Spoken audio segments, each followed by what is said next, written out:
Well, in a couple of hours, you'll be playing this wonderful stage.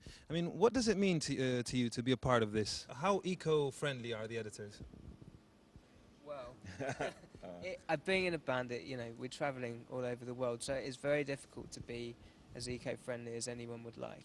We've got to fly to places, we've got to take sleeper buses and trucks to move our gear around, so it is very difficult. But hopefully, by doing something like this is going on the TV, going on the internet, it's got outreach to many more people than we could ever wish for, just staying in at home and not doing anything about it. So hopefully, we can contribute a little bit towards solving a problem. I think away from the band, we'll recycle and do the things that are common sense and help, the little things that might make some kind of difference. Turning lights off, walking more, But as Ed said, it is hard being on tour to adhere to the same rules.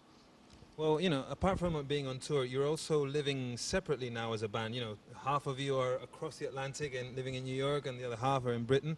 How do you organize yourself, like this time around, to compose new material and stuff? Do you send audio files of work in progress, or do you take a lot of planes to go to rehearsals? Because if that's the case, I'm going to have you planting little trees. Yeah, no, we send loads of stuff over the internet to each other. That's the beauty of the modern world, I guess. You can work in so many different environments away from each other, and it doesn't really make much of a difference. What can fans expect from this new album? It's different. There's definitely a more electronic feel to it. It's more aggressive, a little bit more scary than the previous two as well.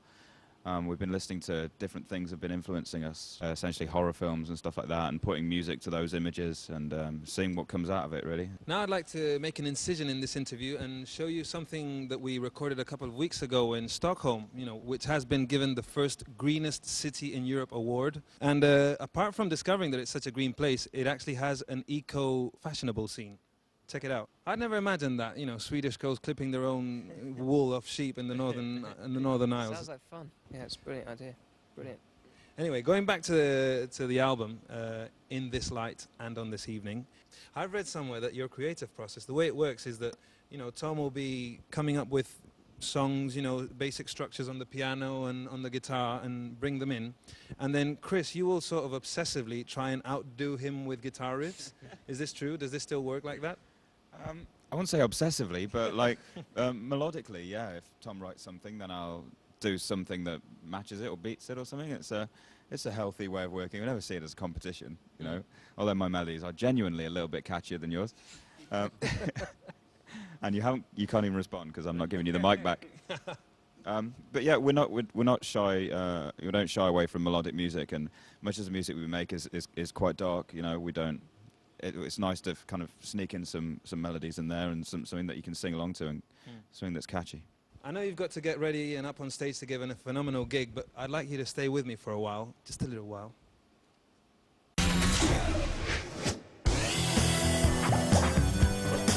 Well, before we actually started shooting these documentaries, I actually thought that cutting down on carbon emissions meant cutting down on jobs, but we discovered that it's actually the total opposite.